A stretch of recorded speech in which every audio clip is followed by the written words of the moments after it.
नमस्कार. मुंबई आउटलुकमध्ये आपलं स्वागत आहे. मुंबईसह गणेश भक्तांसाठी कोकणातील चाकरमान्यांसाठी गणेशोत्सव म्हणजे उत्सवाची पर्वणीच असते. लाखो कोकणवासी गणेशोत्सव काळात गावी कोकणात जाऊन गणेशोत्सव मोठ्या उत्साहात साजरा करतात. पुणे मुंबईमधून कोकणात जाणाऱ्या नागरिकांचे प्रमाण खूप असते. त्यासाठी ह्या लोकांनी 3-4 महिने आधीच बुकिंग करावी लागते. वेळेला तिकीट भेटत नाही, भेटले तर जास्तीच पैसे मोजावे लागतात. ह्याच नागरिकांच्या समस्या त्रास लक्षात ठेवून पुण्यातून मागील 20 वर्षापासून मोफत कोकणात बस मार्फत पोहोचवण्याचे काम रेखा टिंगरे आणि चंद्रकांत टिंगरे करतात. एक आपण समाजसेवा करत असताना समाजाचे एक देणं लागतो आणि माझे कोकणस्थ बांधव, माझ्या प्रिय कोकणस्थ बांधवांसाठी म्हणजे एक आम्ही 25 वर्षापासून ही जी सेवा चालू केलेली, गणपती उत्सव असेल, होळी असेल, याच्या मागचा उद्देश की माझ्या नागरिकांची गणपती उत्सवात जाण्यासाठी गैरसोय व्हावी नाही, त्यासाठी आपण घरोघरी माझ्या बांधवांना गावोगावी नेऊन या ठिकाणी सोडवण्याची, नाश्त्याची वगैरे व्यवस्था करतो. आणि हा एक खूप आम्हाला गॉड गिफ्ट आहे असं मी या ठिकाणी म्हणते. धन्यवाद. जय कोकण. तर कोकण बहुम बांधायची संकल्पना होती आणि ते बांधत असतानाच कोकणस्थ बांधवांना गावात जायला होळी असेल किंवा गणपती अनेक अडचणी येत होत्या. रिझर्वेशन नव्हतं मिळत, एस टीचं, रेल्वेचं रिझर्वेशन मिळायला अडचणी. ह्यातनं एक संकल्पना निघली की आपण किंवा काना गाड्या सोडत. त्यातनं ही संकल्पना सुरू झाली. सुरुवात एक गाडी बस झाली, आज 14 गाड्या आज सोडतोय आणि दरवर्षी ह्या वाढतच चाललेल्या आहेत गाड्या. दरवर्षी मी जातो. सण हा पाहण्यासारखा असेल. आपली महाराष्ट्राची संस्कृती खरं तर पाहायचं असेल तर कोकणात जाऊन बघायची. ते गणपती अतिशय उत्तमपणे नियोजन असतं.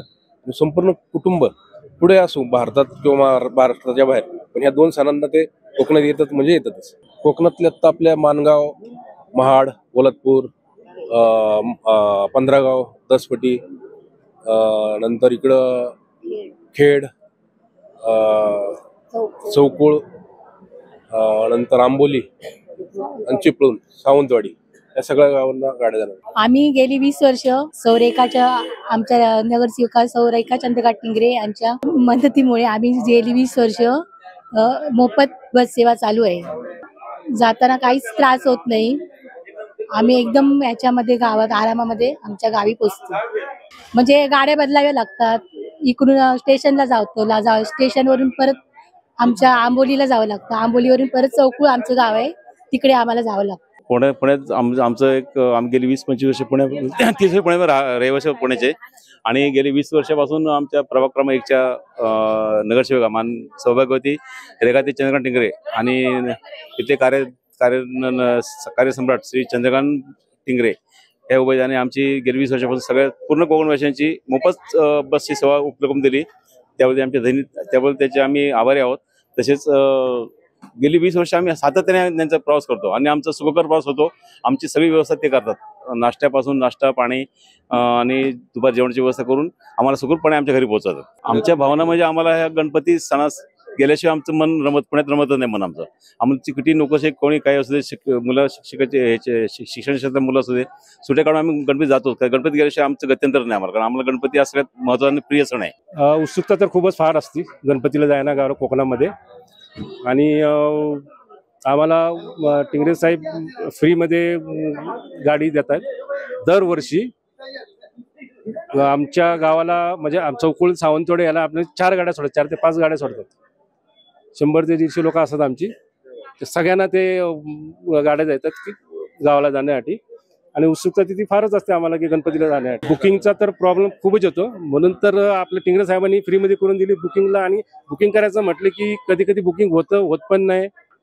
आणि समजा काय अडचण आली तर कॅन्सल करायला लागतं. ते कॅन्सलला पण निम्मे पैसे आपले अर्धे जातात. आणि आता रेटही माहिती एस टी महामंडळाचे किती जातात तिकीटचे, त्याच्यामुळं त्यांना ती अडचण खूपच येते. तरी 10 तास लागतात.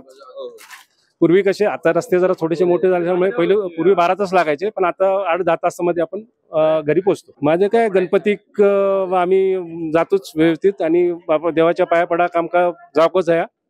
गावाकडे आणि आम्ही दरवर्षी जातोच आणि टिंगरे साहेबांची मेहरबानी असते. ही टाइम ऍक्च्युली माझी सेकंड टाइम आहे की मी गणेश उत्सवासाठी जात आहे. तेव्हा पण मी रेखाताईंच्या बसमधनंच गावाला गेले होते आणि घरपोच त्यांनी मला पोहोचवलं होतं.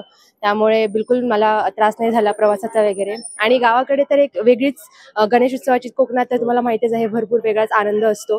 त्यामुळे खूप मजा येते. गणेश उत्सवाच्या शुभेच्छा द्यायच्या झाल्या म्हटलं तर तुमका सगळ्यांका गणेश उत्सवाच्या हार्दिक शुभेच्छा.